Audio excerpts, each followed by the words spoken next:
I believe that's not just me. That's God giving me the power to do it. Because not everybody makes it back into recovery. Not Mhm. everybody gets the chance to come off stuff because it's too late. Do you believe in like spirits, like good, evil? Yeah, yeah. I believe there's a angel. I believe there's a devil.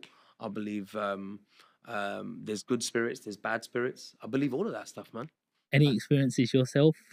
so my pilgrimage, when I went on my pilgrimage, I felt such a huge connection. That's like I said, I felt like um, taking Amrit, and I had a voice in my head, and I was speaking. It was like I was, well, it wasn't even like I was speaking to Guru Gobind Singh Ji. He was Really? talking to me in my head, telling me what to do. And I used to have asthma. I still have got it, but at that time, it went away for a while. I threw my inhaler away and everything, like because he told me to. And it's weird. Like if like, I speak to some people and they'll go, "That's crazy, bro. What are you talking about?" Hmm. Nah. I'm like, well, that's my experience. You know, it happened, and there was other things that happened while I was there, and I saw pictures and I saw stuff coming up in pictures, and it was unreal, man. It was Hmm. unreal. But if you have a belief and you believe strongly in something, I guess that's the only way when your uh, certain chakras open and certain parts of your brain open up to it. Hmm. If you keep those things shut down anyway, you're not going to believe and you're not going to see anything. You're not going to Hmm. let anything in. Hmm. You have to kind of be in that kind of vibe, in that kind of space to allow these things to come into your life. Do you meditate? I do, yeah, I do in the mornings. Not for long, maybe like a minute or so. But I've always found that quite hard Hmm.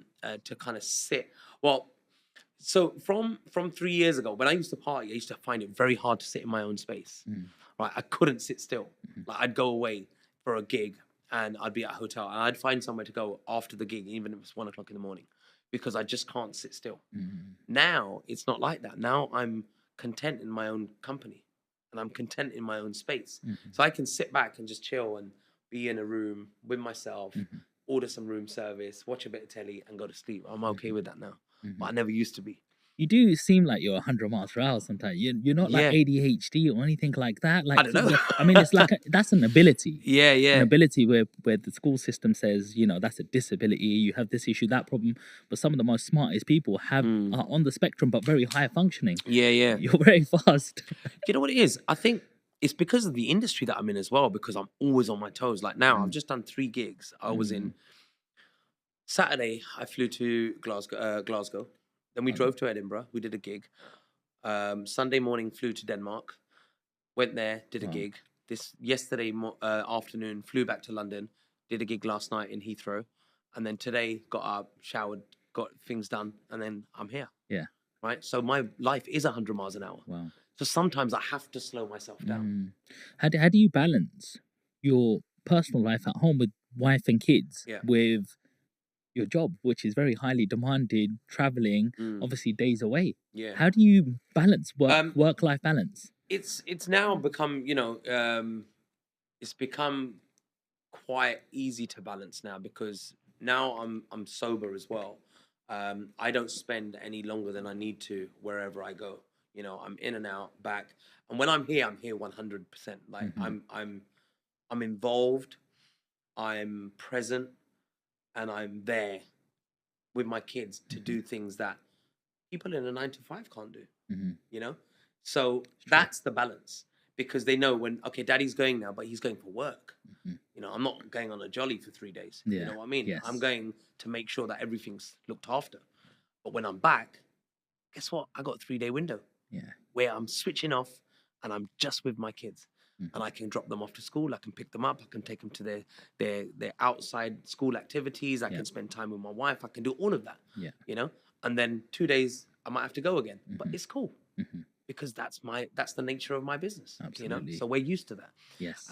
But when it was fueled with alcohol before, those 2 days I'd come back and I'd be bloody not, I wouldn't be present because I'm recovering Hmm. from the 3 days I've been away, and then I'm going again, and then that's where there's a problem. And that's where obviously I had to kind of make changes. And, Yeah. you know, fortunately we've made those now. So. Absolutely. Well, thank you so much for sharing that part of your journey. I'm not going to go right to the beginning right now because we will go up there. Cool. But right now, I want to go to sort of, I wouldn't even call it the middle, but I would just call it the sort of stardom years. Okay. I want to talk about them sort of things. So I want to talk about some of your singles, you know, let's tell the people at home what you're about, what you're made of, bro. So in 2002, you made something with Rishi Rich. Yep. Is it Nahin Gina? Gina. Yeah. So that was my step into the industry, man. That was the turning point. You know, that was me being given an opportunity by a music producer, a renowned music producer who I'd never heard of at the time, because he did 10 albums before I met him, but they were Bollywood albums, right? Bollywood remix albums with some of the biggest names in Bollywood, right? But I had no idea because I was never into Bollywood.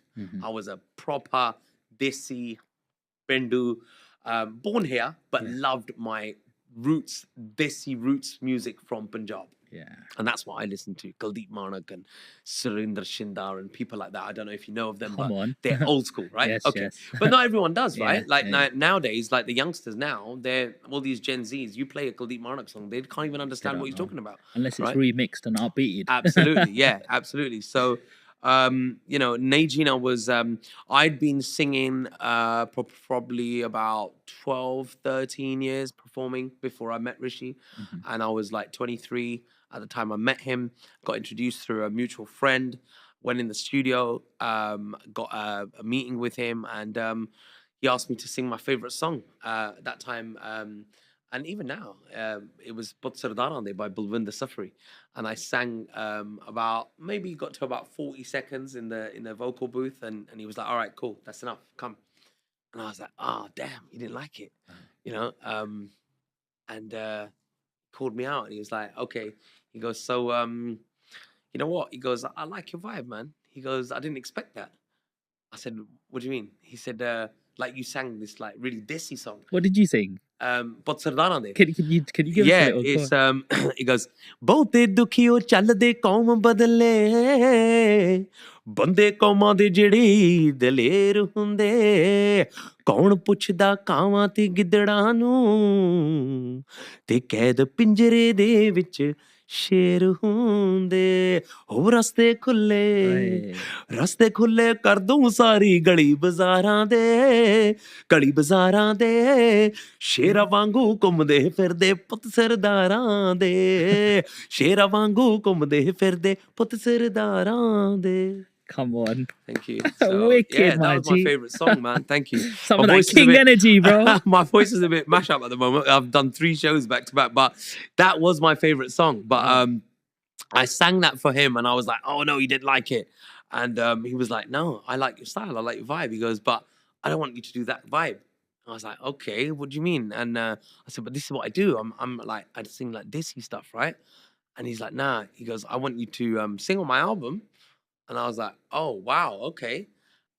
He said, got an album coming out and I want you to do a song for that for me. And if you're up for it. And I was like, yeah, man, I'd love to. He goes, but I want you to do pop Punjabi music. Right. And I'm like, oh, okay. What was your understanding of that? I actually asked him, I said, well, what do you mean? He said, like, you know, like very like kind of Taz kind of vibe, kind of, you know, very pop kind of music. And I was like, oh, okay. I said, I've never done that kind of stuff. And he's like, but I think you can. I was like, he goes, you've got the look. Like, you know, I was young Southall boy. And, you know, I think I went to see him in my tracksuit.